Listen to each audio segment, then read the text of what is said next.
NTA कितना NEET है और नीट कितना क्लीन।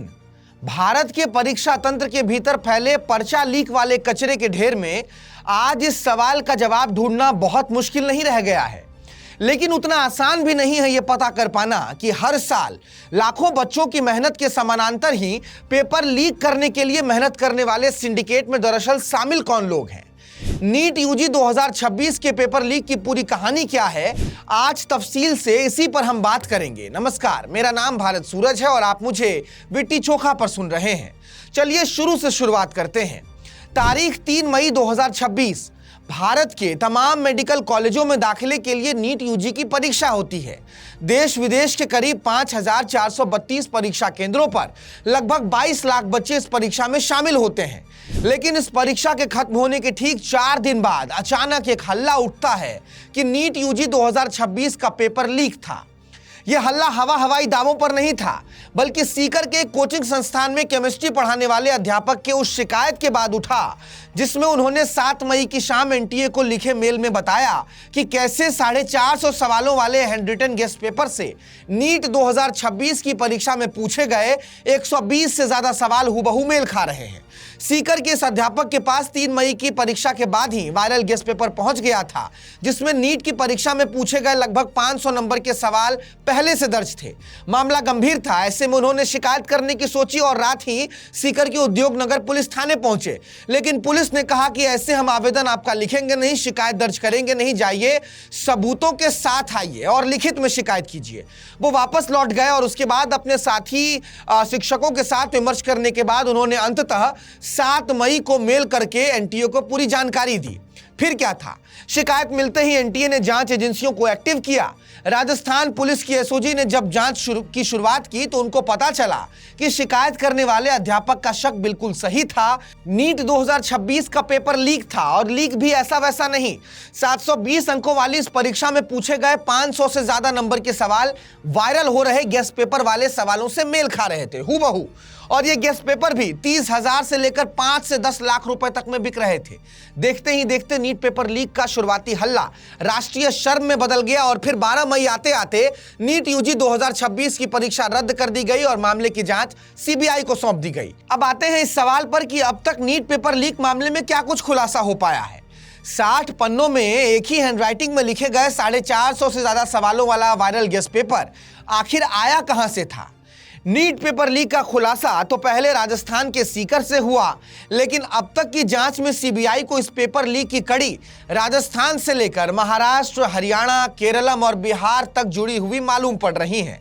सीबीआई ने इस मामले में अब तक कुल 5 गिरफ्तारियां की हैं, जिसमें राजस्थान के जयपुर से 3, महाराष्ट्र के नासिक से 1 और गुरुग्राम से 1 व्यक्ति को गिरफ्तार किया गया है। इन 5 आरोपियों को आज सीबीआई ने दिल्ली के राउज एवेन्यू कोर्ट के समक्ष पेश भी किया। साथ ही इसके अलावा कई ठिकानों पर सीबीआई की छापेमारी अब भी जारी है। पेपर लीक मामले में सीबीआई की 5 गिरफ्तारियों के लिहाज से अब तक जो कहानी समझ आई है, उसके मुताबिक महाराष्ट्र के नासिक से गिरफ्तार किया गया शुभम खैरनार फिलहाल इस पूरे पेपर लीक कांड का मुख्य आरोपी बताया जा रहा है। शुभम नासिक के नांदगांव का रहने वाला है और मध्य प्रदेश के सीहोर से BAMS यानी आयुर्वेद की पढ़ाई कर रहा है। जांच एजेंसियों के मुताबिक शुभम खैरनार को ही पहले किसी ने वो वायरल गेस्ट पेपर दिया था जिसमें नीट की परीक्षा में पूछे गए असल सवाल छिपे थे। फिर नासिक के शुभम खैरनार से ही वो गेस्ट पेपर हरियाणा के गुरुग्राम पहुंचा और फिर गुरुग्राम से राजस्थान। जांच एजेंसियों के मुताबिक गुरुग्राम से गिरफ्तार किए गए यश यादव ने ही फिर इस गेस्ट पेपर को जयपुर के बिम्बाल ब्रदर्स को बेचा और फिर दिनेश बिम्बाल और मंगीलाल बिम्बाल से ही आगे ये गेस्ट पेपर सीकर के राकेश मंडावरिया ने खरीदा और सीकर में कॉलेज कंसल्टेंसी का काम करने वाले राकेश मंडावरिया के जरिए ही ये गेस्ट पेपर खरीद बिक्री की चेन से होते हुए सीकर के बहुत से छात्र छात्राओं के बीच वायरल हो गया और वायरल होते होते विसल ब्लोअर अध्यापक तक भी पहुंच गया। यानी कि महज 2 दिनों की जांच में ही यह बात साफ हो गया है कि इस बार भी नीट के सवाल लीक हो चुके थे और जिन्होंने इसके लिए पैसा दिया था ये गेस्ट पेपर उन तक ही पहुंचने थे। लेकिन जब ये उन तक पहुंचे तो उन्होंने भी इस पेपर लीक से पैसा कमाने का सोचा, आगे खरीद बिक्री करते रहे और फिर देखते ही देखते ये गेस्ट पेपर इंटरनेट पर वायरल हो गया, जिसमें कि असल सवाल छिपे थे। गिरफ्तार किए गए सभी आरोपियों से पूछताछ जारी है। इसके अलावा महाराष्ट्र के अहिल्यानगर से भी धनंजय लोखंडे नाम के एक व्यक्ति को हिरासत में लिया गया है, जो पुणे में ही BAMS डॉक्टर है, वो भी आयुर्वेद की ही प्रैक्टिस कर रहा है। जांच के मुताबिक धनंजय पर ही सबसे पहले लीक हुए पेपर की प्रिंटिंग कॉपी शुभम खैरनार को देने के आरोप लग रहे हैं। इसके अलावा पुणे पुलिस ने मनीषा वाघमारे नाम की एक महिला के फोन और लैपटॉप को भी जब्त किया है। उनसे भी पूछताछ की जा रही है, क्योंकि डॉक्टर लोखंडे के साथ उनके तार जुड़े हुए बताए जा रहे हैं। फिलहाल पुलिस इन दोनों से ही पूछताछ कर रही है, लेकिन असली सवाल अब भी बना हुआ है कि असल में पेपर लीक हुआ तो हुआ कैसे, और किया तो किया किसने। इसके अलावा नीट पेपर लीक को लेकर बिहार में भी 7 गिरफ्तारियां हुई हैं, और इस गिरफ्तारी ने यह बात साफ कर दी कि नीट की परीक्षा में पवित्रता नहीं रही है। बिहार में नीट परीक्षा में सॉल्वर गैंग एक्टिव थे। 60 लाख रुपए में एक सीट की डील हो रही थी, लेकिन नीट परीक्षा से ठीक पहले इस पूरे मामले का खुलासा करते हुए नालंदा पुलिस ने 7 लोगों को गिरफ्तार किया, जिसका मास्टरमाइंड एक MBBS का छात्र है। अब समझिए कि असली सवाल लीक होने वाली कहानी तो एक तरफ है, लेकिन नीट के पीछे सॉल्वर गैंग की सेटिंगबाजी भी भारी थी।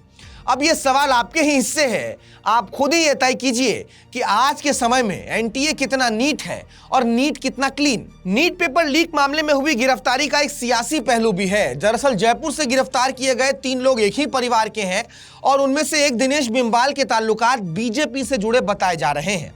फिलहाल एक वीडियो भी इंटरनेट पर वायरल है, जिसमें नीट पेपर लीक में गिरफ्तार किया गया दिनेश बिंबाल ये कहता सुनाई दे रहा है कि बड़े लोगों को बचाया जा रहा है। जो बड़े मुद्दे हैं, जो बड़े खेल हैं, उनको तो बचाया जाता है। लोगों को तो बचाया जा रहा है। किसको बचाया जा रहा है? ऐसे में अब सवाल यह भी खड़ा हो रहा है कि क्या नीट 2026 पेपर लीक मामले में बड़े हुक्मरानों और अधिकारियों को बचाने की कोशिश की जा रही है? अब सच्चाई क्या है, यह बात तो जांच के बाद सामने आएगी, लेकिन जरूरी है कि उससे पहले शिक्षा मंत्री धर्मेंद्र प्रधान भी कैमरे के सामने आए और बताएं कि आने वाले समय में ऐसी गलती दोबारा ना हो, फिर से नीट पेपर लीक ना हो, इसके लिए सरकार क्या कुछ कड़ा कदम उठाने जा रही है। साथ ही सवाल यह भी कि क्या जिस तरीके से NTA के DG ने कैमरे के सामने आकर कह दिया कि इस बार नीट के कुछ प्रश्न जो तो बाहर आए हैं, लेकिन इससे यह नहीं समझा जाएगा कि पूरा का पूरा प्रश्न पत्र ही लीक हो गया है, इस नैरेटिव से NTA बाहर निकल पाएगी या नहीं, क्योंकि यह सवाल बहुत महत्वपूर्ण है। इस बार NTA की तरफ से कंडक्ट किए जा रहे नीट परीक्षा के 120 से ज्यादा सवाल, यानी कि लगभग 500 अंक पहले ही वायरल हो गए थे, लीक हो गए थे। इसलिए जरूरी है कि अब CBI भी इस पूरे मामले में अपनी कार्रवाई और जांच को जारी रखें और तेजी से उस कड़ी तक पहुंचने की कोशिश करें जहां से नीट पेपर लीक हुआ था, और इस सिंडिकेट में जितने भी बड़े लोग हैं उनकी भी गिरफ्तारी सुनिश्चित की जाए। आप ये रिपोर्ट विटी चोखा पर देख रहे थे। आप नीट पेपर लीक मामले को लेकर हो रहे खुलासों के बारे में क्या कुछ सोच रहे हैं? अपनी राय कमेंट बॉक्स में जरूर बताइए। मेरा नाम भारत सूरज है। नमस्कार।